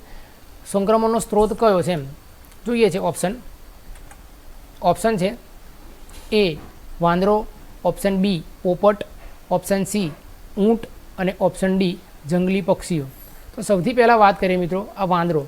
તો વાંદરો જે છે કયા રોગ ફેલાવતો હોય છે? એટલે કે કયા રોગનો એના દ્વારા રોગ ફેલાતો હોય છે? તો પહેલાં તો વાત કરીએ યલો ફીવર, બરાબર.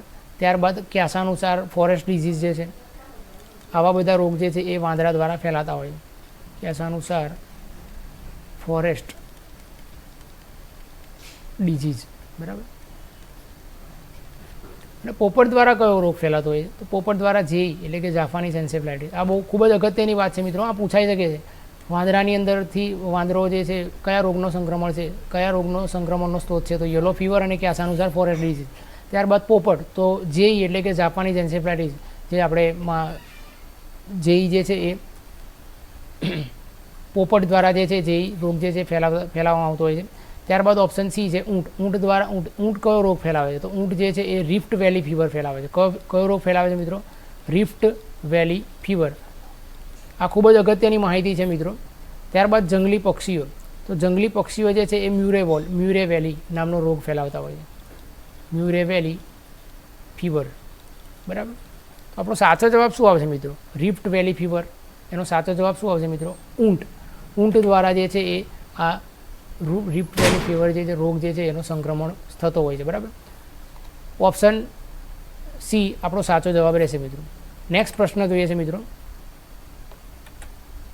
પ્રશ્ન છે જો કોઈ સ્ત્રી 3 વર્ષ બાદ ફરી ગર્ભાવસ્થા ધારણ કરે તો તેને કઈ રસી આપવામાં આવે છે?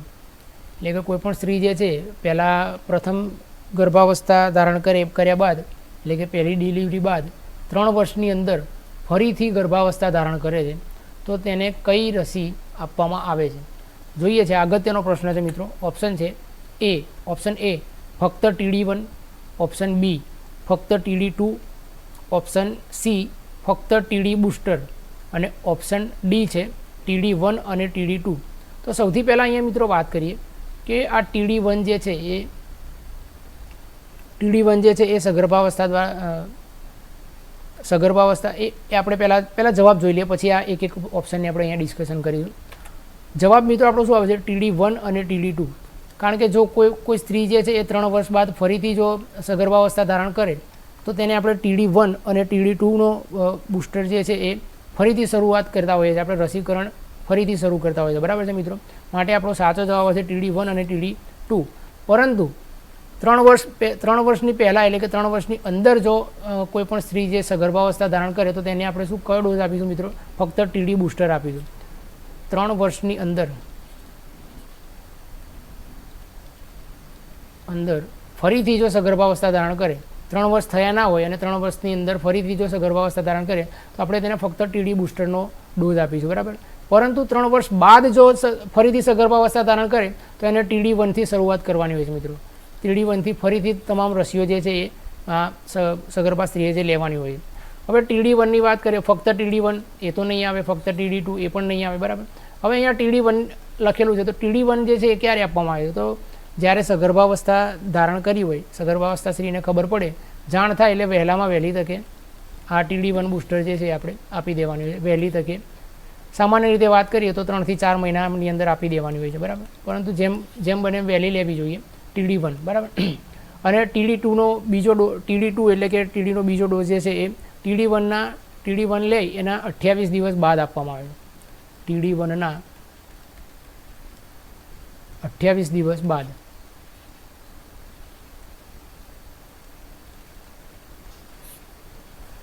સમજીએ, આપણે એકવાર ફરીથી સમજી લઈએ. સામાન્ય રીતે પ્રશ્ન શું કહે છે આપણને કે જો કોઈ સ્ત્રી 3 વર્ષ બાદ, આપણે પહેલાં બધું કાઢી નાખીએ અહીંયાથી. બરાબર છે મિત્રો? જો કોઈ સ્ત્રી 3 વર્ષ બાદ ફરી ગર્ભાવસ્થા ધારણ કરે તો તેને કઈ રસી આપવામાં આવે? તો આપણે જઈ લીધું ઓપ્શન TD1 અને TD2. કોઈપણ સ્ત્રી 3 વર્ષ બાદ ફરીથી જો ગર્ભાવસ્થા ધારણ કરે તેને આપણે TD1 અને TD2ના શરૂઆતના ડોઝથી લઈ તમામ ડોઝ જે છે ફરીથી લેવાના હોય છે મિત્રો. બરાબર? પરંતુ 3 વર્ષની અંદર પ્રથમ ડિલિવરી બાદ 3 વર્ષની અંદર જ બીજી પણ ફરીથી સગર્ભાવસ્થા ધારણ કરે છે તો તેને આપણે 3 વર્ષની અંદર આપવામાં આવતી રસીને આપણે TD બુસ્ટર કહીશું. અને TD1 રસી જે છે એ વહેલી તકે જાણ થાય ત્યારે તરત જ વહેલી તકે લઈ લેવી જોઈએ. સામાન્ય રીતે 3 થી 4 મહિનેથી આપવી જોઈએ. અને TD1 એ જે છે એ TD1 આપેલા TD2 જે છે એ TD1ના 28 દિવસ બાદ લેવાની હોય છે. જોઈએ છે નેક્સ્ટ પ્રશ્ન મિત્રો. પ્રશ્ન છે, જન્મના 1 મહિના બાદ બાળકને BCGની રસી કેટલી માત્રામાં આપવામાં આવે છે? આ પણ ખૂબ જ અગત્યનો પ્રશ્ન છે મિત્રો. બાળકનો જ્યારે જન્મ થાય ત્યારે એના 1 મહિના બાદ શિશુને BCGની રસી કેટલી માત્રામાં આપવામાં આવે છે? તો ઓપ્શન જોઈએ. Option A 0.05 ml, option B 0.5 ml, option C 0.1 ml અને ઓપ્શન ડી 0.25 ml. તો શું જવાબ આવશે મિત્રો આમાં?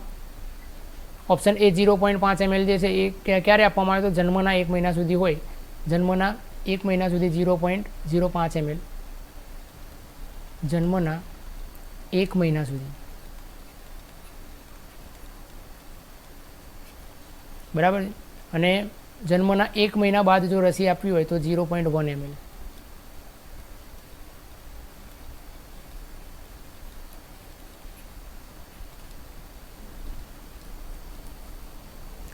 બાળક જ્યારે જન્મે, બરાબર, તો જન્મના 1 મહિના સુધી બાળકને 0.5 ml 0.05 ml શા માટે આપવામાં આવે? બરાબર? તો બાળક જે છે એ એટલો વિકાસ બાળકનો થયો હોતો નથી કે આટલો બધો ડોઝ જે છે માટે આટલી 0.1 mlનો ડોઝ જે છે એ તેને આપવામાં આવતો નથી. બરાબર? માટે 0.05 ml એટલે કે ઓછો ડોઝ, ઓછી માત્રામાં ડોઝ જે છે તેને 1 મહિના સુધી એટલે કે બાળકને 1 મહિના સુધી 0.05 ml BCGની રસી જે છે આપણે આપી શકીએ છીએ, બરાબર. અને જન્મના 1 મહિના બાદ 1 મહિના સુધી આપણે 0.0, ટૂંકમાં અહીંયા આપણે એટલું યાદ રાખવાનું છે કે BCG રસી ફક્ત BCG રસી જે છે એ શિશુ જ્યારે જન્મે તો જન્મે ત્યારે એને 0.05 ml 1 મહિના સુધી આપવાની, અને જન્મના 1 મહિના બાદ જે છે એ 0.1 ml આવે, બરાબર છે મિત્રો. અને આ જે BCG રસી જે છે મિત્રો એની વિશેષ થોડી માહિતી ચર્ચા કરીએ તો જોઈએ છે અહીંયા BCG રસી વિશે થોડું વધારે જાણીએ. તો BCG રસી જે છે તે ઇન્ટ્રાડર્મલ એટલે કે ત્વચાના પ્રથમ પડમાં આપવામાં આવે છે. કે કયા માર્ગે આપવામાં આવે છે? ઇન્ટ્રાડર્મલ એટલે કે ત્વચાના પ્રથમ પડમાં, બરાબર છે.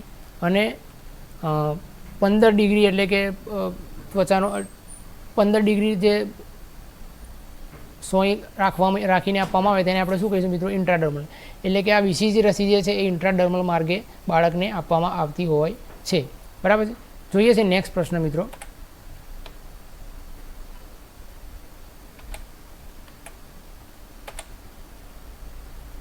પ્રશ્ન છે ILRનું પૂરું નામ જણાવો. ILRનું પૂરું નામ શું છે? તો જોઈએ. ઓપ્શન છે, option A ice lined refrigerator, option B incubation line refrigerator refrigerator, option C ice lined refrigerator, અને option D incubation liquid refrigerator. તો આઇસલાઇન રેફ્રિજરેટર એ પણ નહીં આવે, option B incubation line refrigerator એ પણ નહીં આવે, અને ઓપ્શન C જે છે એ આઇસલાઇન રેફ્રિજરેટર. તો આપણો સાચો જવાબ મિત્રો શું છે? ઓપ્શન C આઇસલાઇન રેફ્રિજરેટર, બરાબર. આ જે આઇસલાઇન રેફ્રિજરેટર જે છે મિત્રો PHC સેન્ટરમાં હોય છે, એટલે કે રસીઓની જે જાળવણી કરવામાં આવે છે રસીને સાચવવા માટે PHC સેન્ટરમાં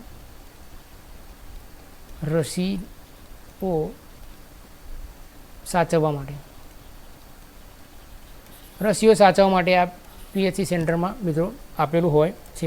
જોઈએ છે નેક્સ્ટ પ્રશ્ન મિત્રો.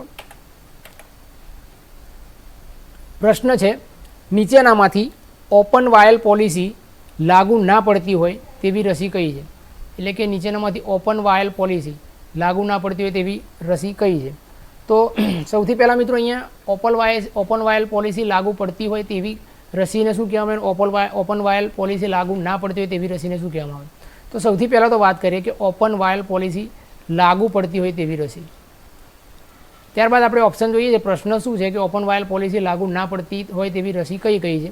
તો એ રસી આપણે જોઈએ છે કઈ કઈ રસી છે. પણ સૌથી પહેલાં ઓપન વાયલ પોલિસી એટલે શું એ જોઈએ આપણે. ઓપન વાયલ પોલિસી લાગુ પડતી હોય એ રસીમાં શું આવે, ને ઓપન વાયલ પોલિસી લાગુ ના પડતી હોય તે રસીમાં શું આવે જોઈએ છે મિત્રો. ઓપન વાયલ પોલિસી જે છે એ લાગુ પડતી હોય તો તેને આપણે શું કહેવાય? વાયલ ખોલ્યા બાદ, વાયલ એટલે કે રસીનો વાયલ ખોલ્યા બાદ 28 દિવસની અંદર જે છે મિત્રો આ રસી આપણે વાપરી નાખવાની હોય. કેટલા દિવસની અંદર મિત્રો? 28 દિવસ.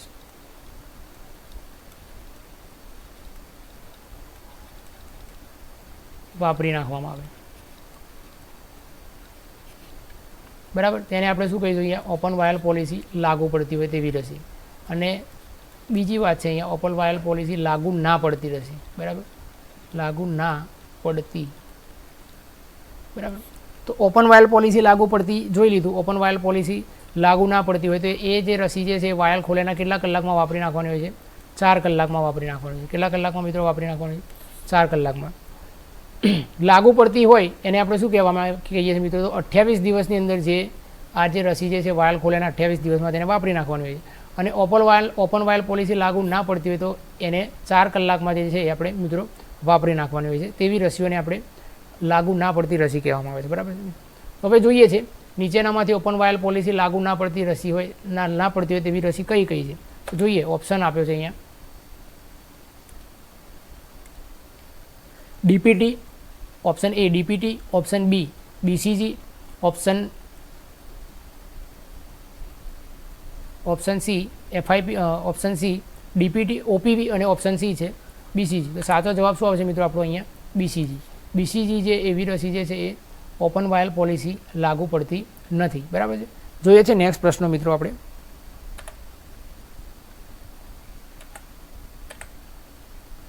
અહીંયા મિત્રો બીજી એક વિશેષ ચર્ચા કરી લઈએ મિત્રો. વેક્સિનનો પ્રશ્ન આવ્યો છે તો આપણે થોડું વિશેષ એક બીજી પણ માહિતી આપણે મેળવી લઈએ અહીંયા મિત્રો.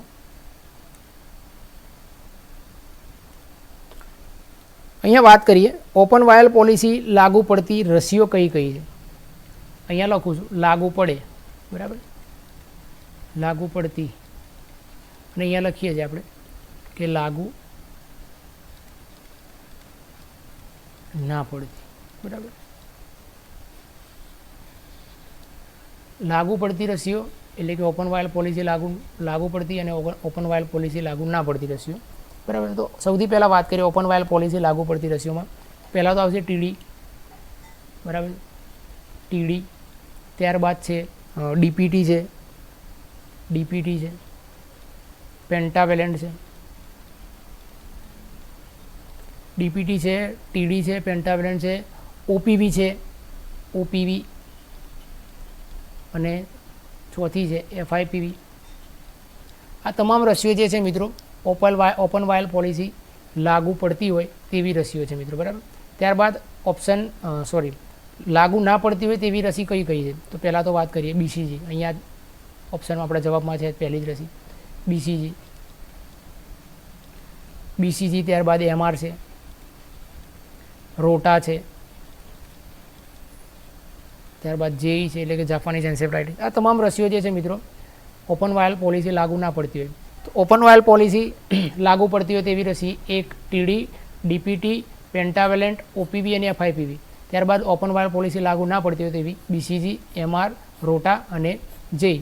ઓપન વાયલ પોલિસી લાગુ પડતી હોય તેને આપણે કેટલા દિવસમાં વાપરી નાખવાની મિત્રો? અહીંયા 28 દિવસમાં, બરાબર.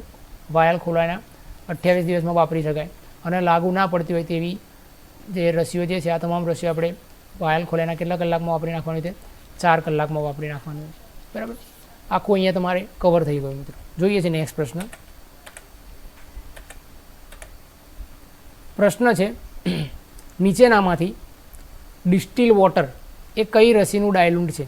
ડિસ્ટિલ વોટર જે છે કઈ રસીનું ડાયલુન્ટ છે? તો જોઈએ ઓપ્શન છે. Option A BCG, option B JE, option C MR અને ઓપ્શન ડી રોટા.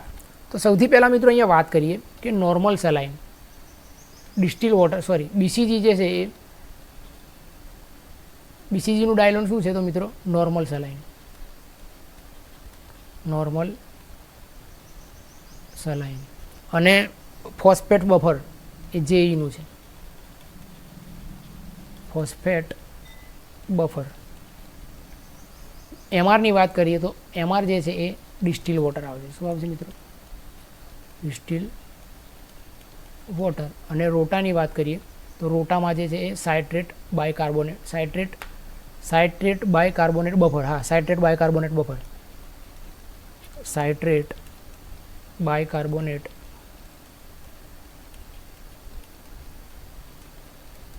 પ્રશ્ન શું હતો આપણો?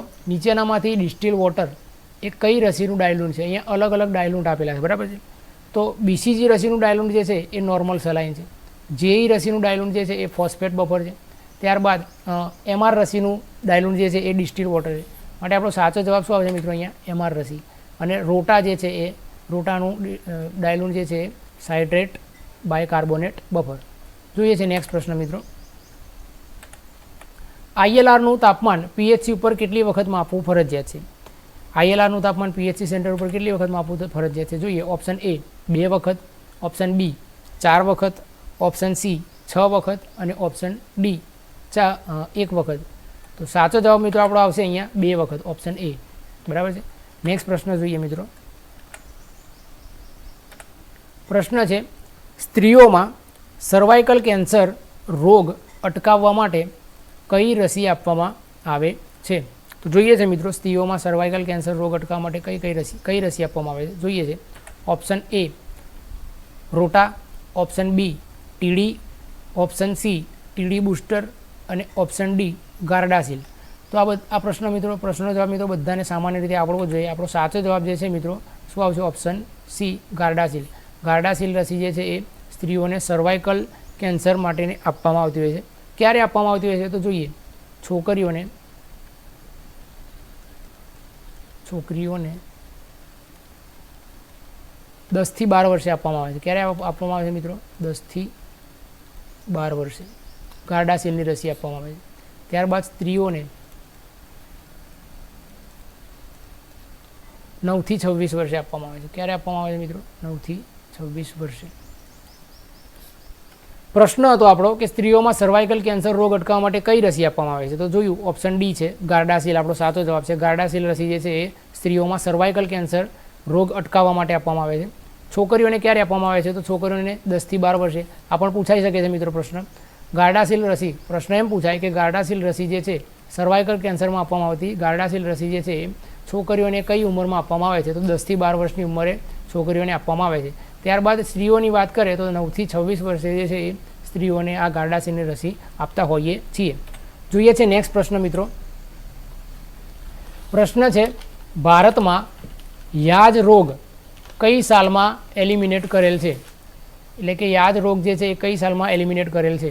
જોઈએ છે મિત્રો. ઓપ્શન છે option A 2000, option B 2005, option C 2016 અને ઓપ્શન ડી 2014. તો આપણો સાચો જવાબ શું આવશે મિત્રો? સાચો જવાબ જાણીએ પહેલાં મિત્રો અહીંયા વાત કરી લઈએ. 2000. તો 2000ની સાલમાં કયો રોગ આપણે શું કહેવાય કયો રોગ આપણે એલિમિનેટ કર્યો હતો? તો ગિની વર્મ નામનો રોગ જે છે એ 2000ની સાલમાં આપણે એલિમિનેટ. આ તમામ ઓપ્શન છે ને મિત્રો, તમામ ઓપ્શન મિત્રો આપણે અલગ અલગ રોગ જે છે એ એલિમિનેટ કરેલા હતા. એ એલિમિનેટ કરેલા રોગોની જ સાલ અહીંયા આપણે લખેલી છે, બરાબર. 2000ની સાલમાં આપણે ગિની વર્મ નામનો રોગ જે છે એ એલિમિનેટ કર્યો હતો અને 2005ની સાલમાં જે છે આપણે લેપ્રસી રોગ જે છે એ એલિમિનેટ કર્યો હતો, બરાબર છે. અને 2016માં મેટર્નલ એન્ડ નિયોનેટલ ટીટેનસ એટલે કે આપણો આ યાજ રોગ જે છે એ મેટર્નલ એન્ડ નિયોનેટલ રોગ એટલે કે આપણો આ યાજ રોગ જે છે YAWS એ 2016ની સાલમાં આપણે તેને એલિમિનેટ કરેલ છે. ત્યારબાદ 2014માં પોલિયો જે છે એ નાબૂદ કરવામાં આવેલ છે. 2014માં પોલિયો નાબૂદ કરવામાં આવેલ છે, બરાબર. પ્રશ્ન છે આપણો કે ભારતમાંથી યાજ એટલે કે YAWS યાજ રોગ કઈ સાલમાં એલિમિનેટ કરેલો હતો? તો આપણો સાચો જવાબ છે મિત્રો ઓપ્શન સી 2016, બરાબર. 2014માં પોલિયો નાબૂદ કર્યો હતો. 2000ની સાલમાં શું થયું હતું? તો ગિની વર્મ રોગ નાબૂદ કર્યો હતો, એલિમિનેટ કર્યો હતો. 2005માં લેપ્રસી રોગ એલિમિનેટ કર્યો હતો, બરાબર છે. જોઈએ છે નેક્સ્ટ પ્રશ્ન મિત્રો. પ્રશ્ન છે નીચેનામાંથી સબક્યુટેનસ એટલે કયો માર્ગ? સબક્યુટેનસ એટલે કયો માર્ગ? તો જોઈએ છે ઓપ્શન એ અતહત્વચીય, ઓપ્શન બી અધહત્વચીય, ઓપ્શન સી અંતઃપેશી અને ઓપ્શન ડી શિરામાં, બરાબર. નીચેનામાંથી સબક્યુટેનસ એટલે કયો માર્ગ? તો સૌથી પહેલાં અહીંયા અધહત્વચીયની વાત કરીએ તો અધહત્વચીય એટલે કે એવો માર્ગ, આ રસી આપવા માટેના માર્ગ છે મિત્રો, બરાબર. અધહત્વચીય એટલે કે ઇન્ટ્રાડર્મલ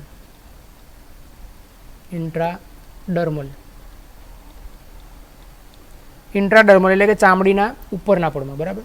ઇન્ટ્રાડર્મલ ચામડીના ઉપરના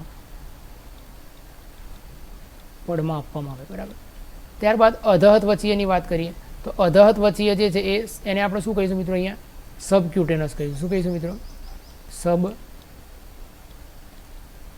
સબક્યુટેનસ.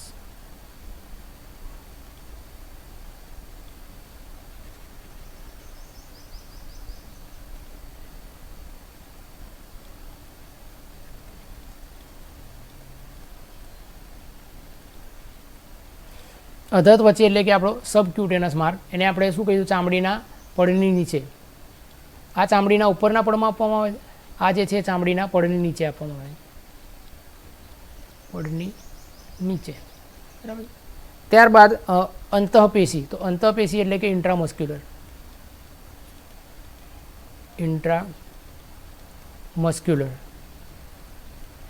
ઇન્ટ્રામસ્ક્યુલર જે છે એ શામાં આપવામાં આવે છે? તો સ્નાયુમાં આપવામાં આવે છે. શામાં આપવામાં આવે છે? સ્નાયુમાં આપવામાં આવે છે. અને ઓપ્શન નંબર ડી શિરામાં. તો શિરામાં જે છે એ શિરા જે છે એને શું કહીશું આપણે? ઇન્ટ્રાવિનસ કહીશું. શું કહીશું મિત્રો આપણે અહીંયા? ઇન્ટ્રાવિનસ. શિરા એટલે કે નસમાં આપવામાં આવે છે, બરાબર છે. ત્યારબાદ એક બીજું પણ અહીંયા મિત્રો આપણે યાદ રાખવાનું છે, ઇન્ટ્રાથિકલ.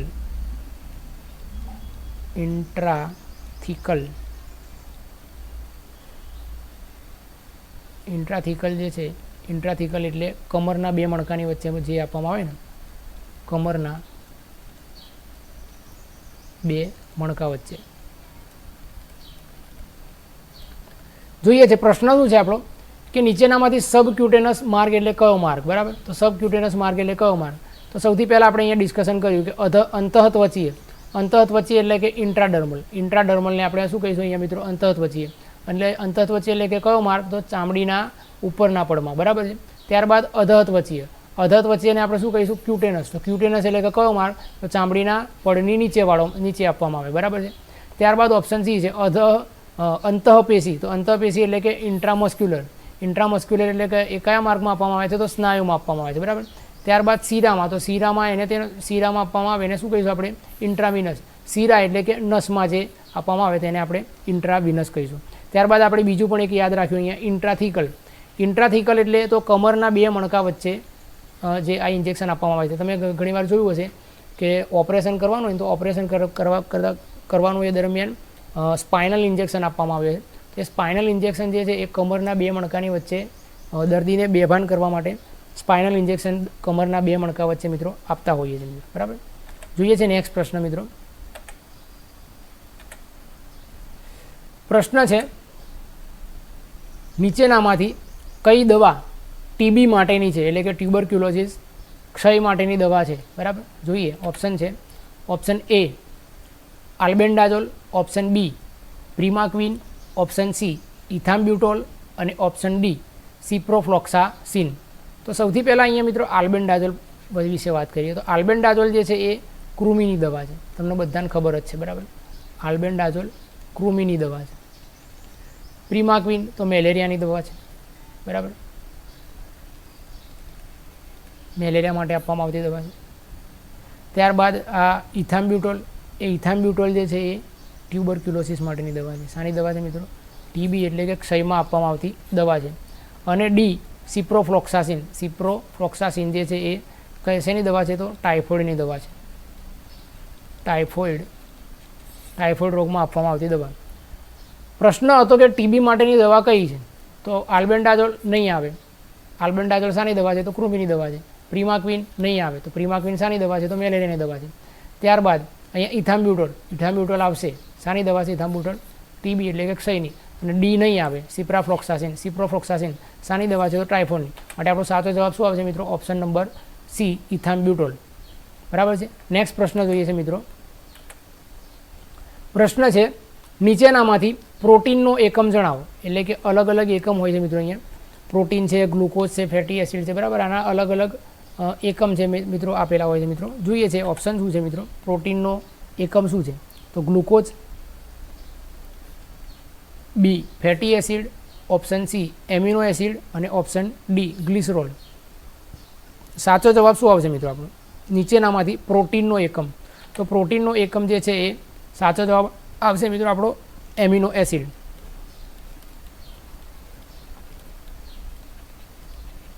પ્રોટીનનો એકમ શું છે મિત્રો? Amino acid. ત્યારબાદ અહીંયા બીજી એક વાત કરીએ મિત્રો, તો ગ્લુકોઝ જે છે એનો એકમ શું છે? તો કાર્બોદિત.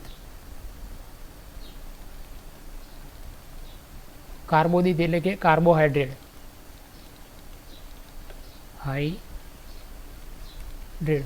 અને ફેટી એસિડ અને ગ્લિસરોલ આ બંને એક જ છે. ફેટી એસિડ અને ગ્લિસરોલનો એકમ શું છે? તો ચરબી. શું છે મિત્રો? ચરબી.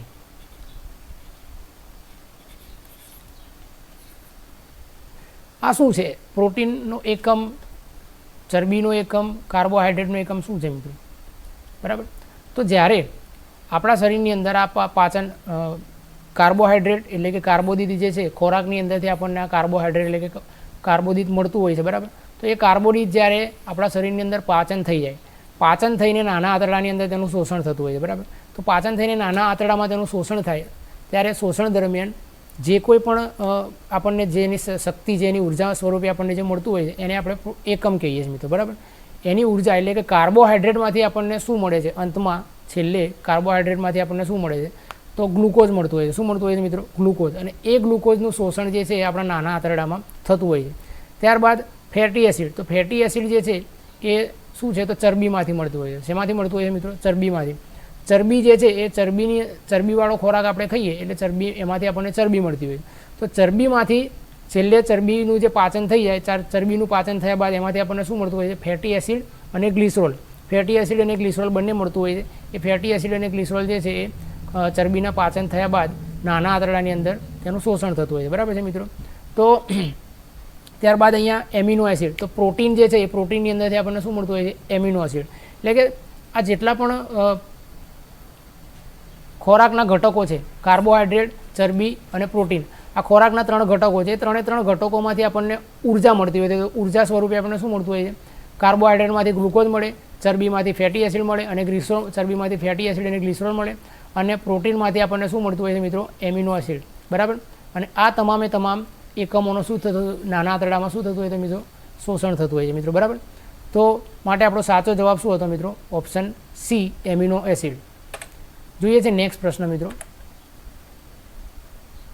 હવે સેનિટેશનના પ્રશ્નો હશે મિત્રો.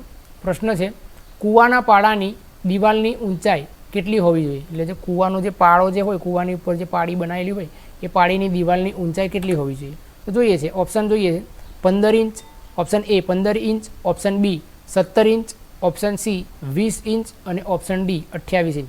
તો આ મિત્રો બધાને આપણો જોઈએ આઈએમપી પ્રશ્ન છે, પૂછાયેલો પણ પ્રશ્ન છે. બરાબર. આનો સાચો જવાબ છે મિત્રો 28 ઇંચ. 28 ઇંચ જે છે એ કૂવાના આ ગોળ ફરતે જે આજુબાજુનો જે પાડો હોય એ પાડાની ઊંચાઈ જે છે એ હોવી જોઈએ. બરાબર છે મિત્રો. નેક્સ્ટ પ્રશ્ન જોઈએ છે. પ્રશ્ન છે ઓઆરએસનું પેકેટ કુલ કેટલા ગ્રામનું હોય છે?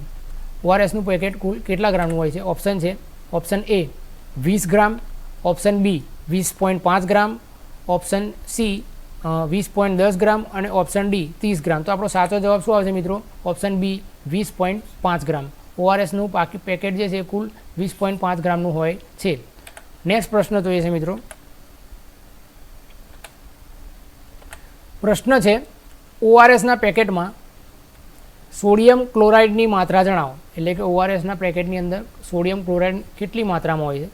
જોઈએ છે option A 2.6 gram, option B 2.9 gram, option C 1.5 gram અને ઓપ્શન ડી 3.5 ગ્રામ. તો સાચો જવાબ મિત્રો શું આવશે અહીંયા? 2.6 ગ્રામ. 2.6 ગ્રામ એ જે છે સોડિયમ ક્લોરાઇડની માત્રા, ઓઆરએસની અંદર સોડિયમ ક્લોરાઇડની માત્રા 2.6 ગ્રામની હોય છે. બીજા પણ અંદર શું તત્વો હોય છે, શું છે અલગ અલગ આપણે જોઈએ છીએ નેક્સ્ટ પ્રશ્નમાં આપણે. પ્રશ્ન છે ઓઆરએસના પેકેટમાં સોડિયમ સાઇટ્રેટની માત્રા જણાવો. ઓઆરએસના પેકેટમાં સોડિયમ સાઇટ્રેટની શું જણાવો મિત્રો? તો માત્રા. સોડિયમ સાઇટ્રેટની માત્રા માટે ઓપ્શન છે option A 2.7 gram, option B 13.5 gram, option C 4.1 gram અને ઓપ્શન ડી 2.9 ગ્રામ. તો સોડિયમ સાઇટ્રેટની માત્રા કેટલી હોય મિત્રો ઓઆરએસના પેકેટમાં? જવાબ છે મિત્રો ઓપ્શન ડી 2.9 ગ્રામ. નેક્સ્ટ પ્રશ્ન જોઈએ છે મિત્રો. પ્રશ્ન છે ઓઆરએસના પેકેટમાં પોટેશિયમ ક્લોરાઇડની માત્રા જણાવો. એટલે કે પોટેશિયમ ક્લોરાઇડની માત્રા કેટલી હોય ઓઆરએસના પેકેટમાં? જોઈએ છે option A 2.9 gram, option B 3.9 gram, option C 14.5 gram અને ઓપ્શન ડી છે 1.5 ગ્રામ. તો આપણો સાચો જવાબ શું આવશે મિત્રો? 1.5 ગ્રામ. ઓઆરએસના પેકેટમાં પોટેશિયમ ક્લોરાઇડની માત્રા કેટલી હોય છે મિત્રો? 1.5 ગ્રામ. ત્યારબાદ નેક્સ્ટ પ્રશ્ન જોઈએ છે મિત્રો. પ્રશ્ન છે ઓઆરએસના પેકેટમાં ગ્લુકોઝની માત્રા જણાવો. ગ્લુકોઝની માત્રા કેટલી હોય છે? ઓપ્શન જોઈએ છે મિત્રો આપણે. Option A 12.4 gram, option B 13.5 gram, option C 14 gram અને ઓપ્શન ડી 11.5 ગ્રામ. તો આપણો સાચો જવાબ શું આવશે મિત્રો અહીંયા? 13.5 ગ્રામ. ઓઆરએસના પેકેટમાં 13.5 ગ્રામ ગ્લુકોઝનું પ્રમાણ હોય છે મિત્રો. બરાબર છે. નેક્સ્ટ પ્રશ્ન જોઈએ છે મિત્રો. અહીંયા ઓઆરએસ આપણું પૂરું થઈ ગયું અહીંયા. બરાબર છે મિત્રો. પ્રશ્ન છે કેટલી ઉંમરના બાળકોને ઓઆરએસ અને ઝીંક આપવું જોઈએ નહીં? એટલે કે કેટલી ઉંમરનું બાળક હોય તો એને આપણે ઓઆરએસ અને ઝીંક આપવું જોઈએ નહીં? ઓપ્શન છે ઓપ્શન એ 6 માસથી નાના બાળકને, ઓપ્શન બી 4 માસથી નાના બાળકને, ઓપ્શન સી 2 માસથી નાના બાળકને અને ઓપ્શન ડી 8 માસથી નાના બાળકને.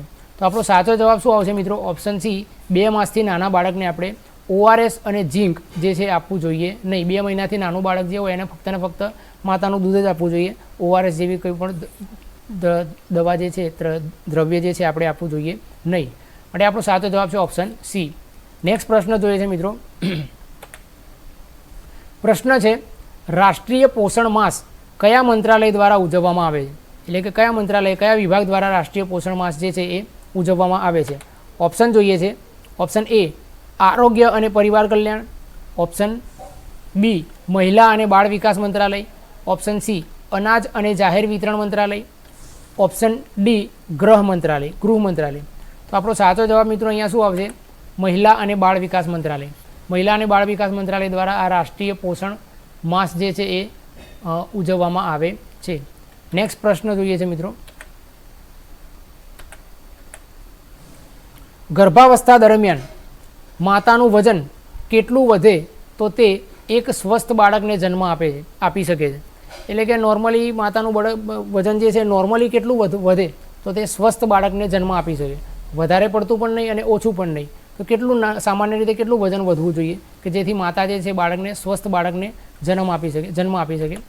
ઓપ્શન છે ઓપ્શન એ 7 થી 8 કિલો, ઓપ્શન બી 20 થી 25 કિલો, ઓપ્શન સી 10 થી 12 કિલો અને ઓપ્શન ડી બાળકના વજનથી થોડું વધારે એટલે કે 4 થી 5 કિલો. તો શું જવાબ આવશે મિત્રો આપણો અહીંયા?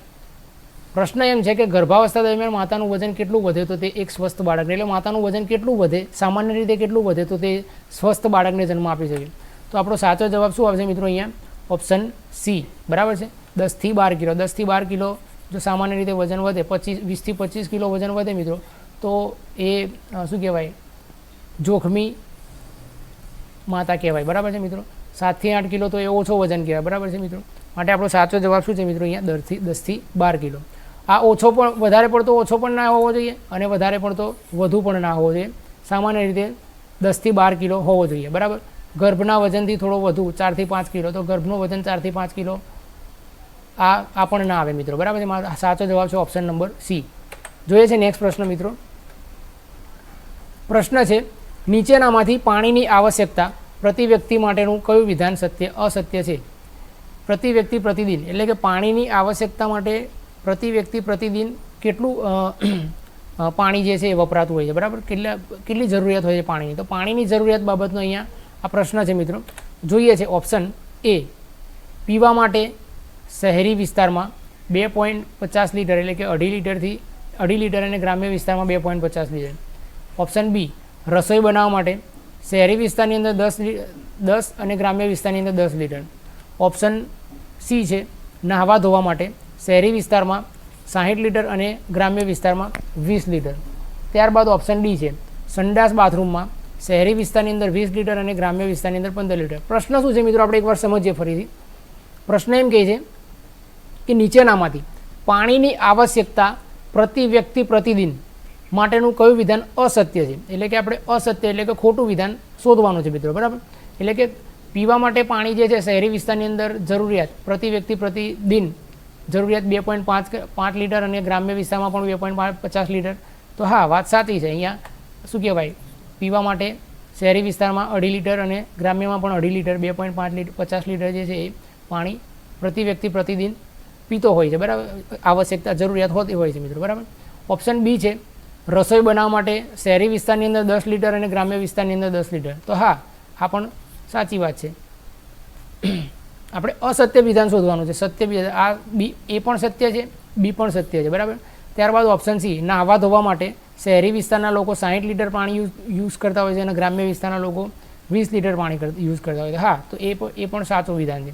ત્યારબાદ ઓપ્શન ડી સંડાસ અને બાથરૂમમાં શહેરી વિસ્તારના લોકો 20 લીટર અને ગ્રામ્ય વિસ્તારના લોકો 15 લીટર પાણીનો વપરાશ જે છે જરૂરિયાત હોતી હોય છે.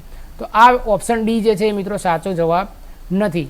બરાબર. કારણ કે શહેરી વિસ્તારની અંદર જે છે એ 40 લીટર પાણીની જરૂરિયાત હોય છે પ્રતિ વ્યક્તિ પ્રતિદિન અને ગ્રામ્ય વિસ્તારની અંદર જે છે એ 10 લીટર પ્રતિ વ્યક્તિ પ્રતિદિન પાણીની જરૂરિયાત હોય છે. બરાબર. અહીંયા શહેરીમાં 20ની જગ્યાએ 40 લીટર સંડાસ બાથરૂમમાં ઉપયોગ કરતા હોય છે અને ગ્રામ્ય વિસ્તારની અંદર 10 લીટર જે છે એ ઉપયોગમાં લેતા હોય છે. બરાબર છે. માટે આપણો સાચો જવાબ શું આવશે મિત્રો? ઓપ્શન નંબર ડી એ અસત્ય છે, એટલા માટે આપણે એને સાચો જવાબ ગણ્યો છે. બરાબર. નેક્સ્ટ પ્રશ્ન જોઈએ મિત્રો.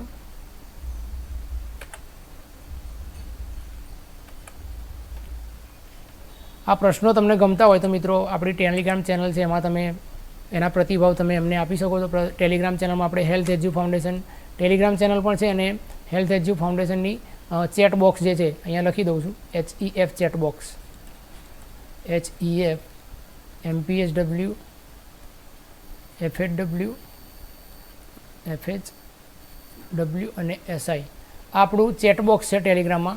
એની અંદર મિત્રો તમે આપણે પ્રતિભાવ જણાવી શકો છો કે તમને આપણા પ્રશ્નો કેવા લાગે છે. અને જો વિડીયો ગમતો હોય તો મિત્રો આપણે ટેલિગ્રામ ચેનલમાં પણ જોડાઈ જાઓ અને આપણી યુટ્યુબ ચેનલને પણ સબસ્ક્રાઈબ કરવાનું ભૂલતા નહીં. હેલ્થ એજ્યુ ફાઉન્ડેશન એપ્લિકેશન તમે તો ડાઉનલોડ કરી જ છે. જે વિદ્યાર્થી મિત્રો આપણી એપ્લિકેશન ડાઉનલોડ ના કરી હોય તેમને તમે આપણી એપ્લિકેશન જે છે શેર કરો અને આપણો આરોગ્ય બેચનો જે વિડીયો જે છે એ શેર કરો. અને કોઈ પણ પ્રકારની ક્વેરી હોય તો મિત્રો 9106553112 આ નંબર ઉપર નયન મકવાણા એટલે કે મને કોન્ટેક્ટ કરી શકો છો. અને આ અમારા સોશિયલ મીડિયા પ્લેટફોર્મ છે, તેમાં હજુ સુધી જોડાયા ના હોય તો તમે જોડાઈ જાઓ. ટેલિગ્રામ છે, ઇન્સ્ટાગ્રામ છે, યુટ્યુબ છે, ફેસબુક અને વોટ્સઅપમાં આ તમામ સોશિયલ મીડિયા પ્લેટફોર્મ સાથે તમે અમારી સાથે કનેક્ટ થઈ શકો છો. આજના વિડીયોમાં મિત્રો અત્યારે બસ આટલું જ. મળીએ છીએ ફરી એકવાર વધુ વિશેષ સરપ્રાઇઝ અને અગત્યના પ્રશ્નો સાથે, મોસ્ટ ઇમ્પોર્ટન્ટ પ્રશ્નો સાથે. ત્યાં સુધી તમને બધાને આવજો. ધન્યવાદ. ખૂબ ખૂબ આભાર.